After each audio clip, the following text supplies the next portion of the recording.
반갑습니다. 이현입니다. 속보 빠르게 가져왔습니다. 이더리움이 한 5분 동안 트랜잭션 장애가 발생했었다고 하는데요. 이더리움 메인넷에서 거래가 완료되지 않는 현상이 한 25분 동안 발생을 했다. 코어 개발자들은 원인을 조사 중이다. 과거에도 비슷한 현상이 클라이언트 소프트웨어 장애로 이어진 바 있다라고 합니다. 본문 한번 살펴보겠습니다. 코인데스크 US는 12일 현지 시각 이더리움 거래가 완료되지 않는 현상이 25분간 발생했다고 보도를 했다고 합니다.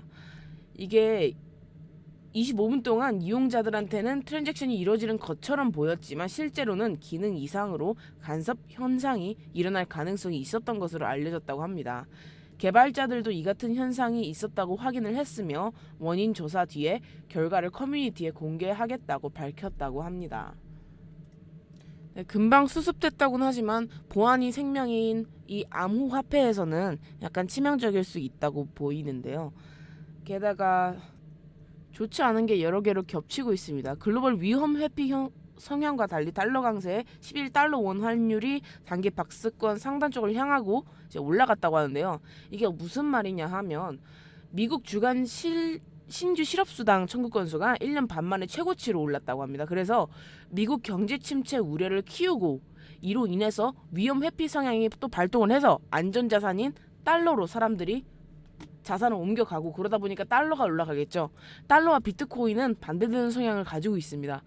달러가 올라가면 비트코인은 떨어지고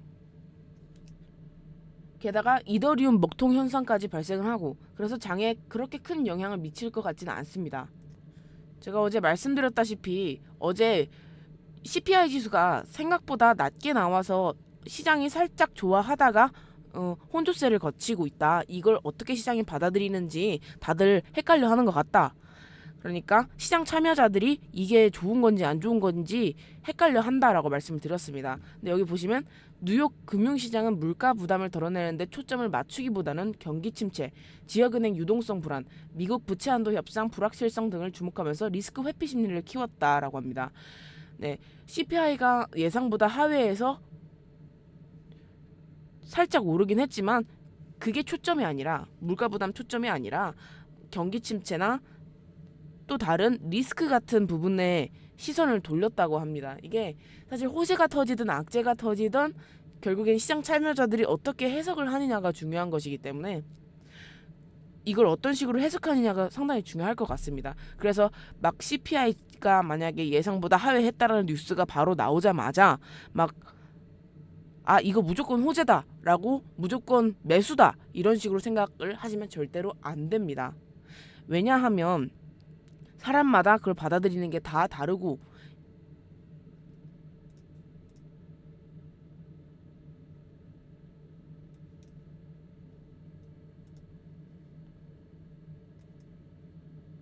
여러 가지 복합적인 요소들이 작용을 하고 있기 때문에 여러분 신중하게 생각해서 뉴스를 파악을 하셔야 합니다. 그리고 달러 같은 경우에는 스마일 이론이라는 게 있는데요. 무조건 이분법적으로 움직이는 그런 자산이 아닙니다. 예를 들어서 달러가 올라가면 우리나라 원화는 당연히 떨어지겠죠. 원화가 떨어지면 달러는 당연히 올라가고요. 약간 이렇게 이분법적으로 진행이 되는 것이 아니라 달러 같은 경우는 수많은 요소들의 영향을 받기 때문에 경기 침체가 돼도 올라갈 수도 있고 내려갈 수도 있고 왜냐하면 생각해야 되는 요소들이 너무나도 많기 때문입니다.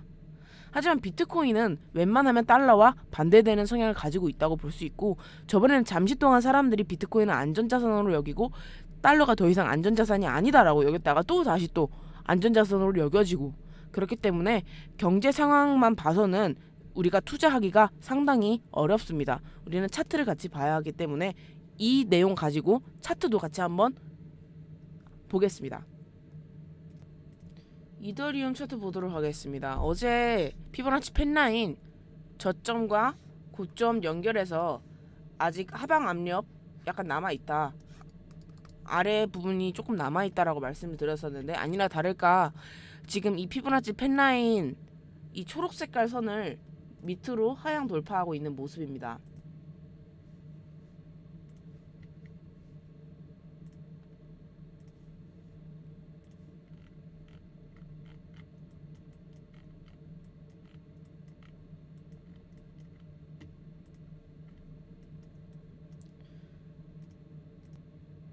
사실 제 생각에는요, 여러분. 어제 제가 기술적인 이유로 하락을 할 것 같다고 말씀을 드렸지 않습니까? 그러니까 사실 시장에서는 예상치 5%보다 낮은 4.9%라고 해서 그날 나스닥은 1% 가까이 올랐었고요. 그치만 뭔가 이 차트상으로 올라가지 않을 것 같은 자리였거든요. 왜냐하면 데드크로스가 발생을 하였고 어느 정도 저점을 낮춰가면서 이동평균선 밑에서 내려가고 있었기 때문에 여기서 엄청난 호재가 나오지 않는 이상 급등하기 힘들겠다라고 말씀을 드렸었습니다. 근데 오늘 또 보니까 아니나 다를까 차트 먼저 그 다음 뉴스라는 거를 저는 새삼 다시 깨닫게 되는데요. 많은 유튜버들이 정보가 먼저다, 뭐라고 해야 되지? 뉴스가 먼저다. 그러니까 여러분들이 얻는 뉴스는 나중에 나오는 것이다 이렇게 많이 말은 합니다. 하지만 제 생각에는요, 피보나치를 사용하는 사람으로서 결국에는 계속해서 순환하고 그 안에서 경제 이슈들이 알맞게 적재적소에 터지는 것뿐이지 결국에는 정해진 파동 패턴대로 간다.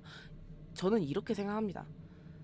그렇기 때문에 경제 그런 이슈들은 어느 정도만 참고를 하고 결국에 한 70% 정도는 차트다라고 생각을 합니다.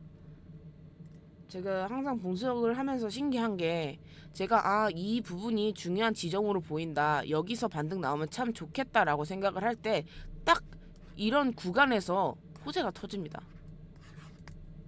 되게 웃기게도 이건 4시간 봉인데요. 4시간 봉이 아니라 4년치 차트를 봐도 똑같이 적용이 됩니다. 내가 15년 전에 첫 번째 파동에 대해서 피보나치 수열을 싹 그려서 올리게 됩니다. 그러면은 15년치가 들어맞는 모습이 나와요. 결국에는 파동의 근원지, 진원지로부터 이런 식으로 퐁당퐁당 이제 파형이 이렇게 나오는 것이기 때문에 결국에는 다 정해져 있고 우리는 그 안에서 어떻게 파동 패턴을 파악을 하고 어떻게 대응을 하는지가 가장 중요한 것 같습니다. 그럼 이더리움 단기적인 방향은 단기적인 저의 관점은 이만큼 남았다. 딱 이게 답니다. 이게 다고요. 전체적인 제 관점을 알려드리도록 하겠습니다. 보시면 이게 상당히 쉽지가 않네요. 컷 편집 없이 통으로 올리려고 하니까 쉽지가 않습니다. 지금 2022년 12월 31일 기준으로 어느 정도 예쁜 패턴이 이런 식으로 만들어지고 있습니다. 이게 상승할 때 주로 나타나는 패턴인데요. 일정한 모양을 계속해서 만들어 갑니다. 이때 피보나치 레벨을 잘 그려보면 특정한 지지 저항이 예쁘게 나옵니다. 그거를 파악을 할 건데, 네, 이런 식으로 제가 아까 여기서 그렸던 피보나치 패턴에서 남는 구간 한 이 정도 나올 거라고 말씀드렸잖아요. 네, 좀 더 멀리서 보면은 또 그 다음 반등이 나오고 또 다시 이런 식으로 모아가는 구간 나올 수 있다라고 저는 말씀을 드립니다. 저는 주로 큰 분봉에서 작은 분봉으로 점점점 이렇게 파고 들어가면서 차트 분석을 하는 편인데